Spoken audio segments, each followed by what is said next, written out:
தொகுதி மறுவரையறை டீலிமிட்டேஷன் மசோதா கடந்த முறை பாராளுமன்ற மக்களவையிலே தாக்கல் செய்யப்பட்ட போது மக்கள் தொகை அடிப்படையிலே பாராளுமன்ற உறுப்பினர்களுடைய எண்ணிக்கையை அதிகரிப்பது தொடர்பாக இருந்தது.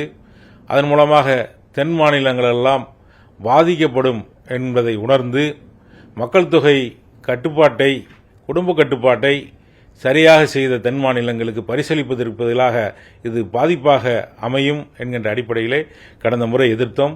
இந்த முறையும் எந்த வகையில் அந்த மசோதாவை தாக்கல் செய்தாலும் இந்த முறையும் நாங்கள் எதிர்ப்போம்.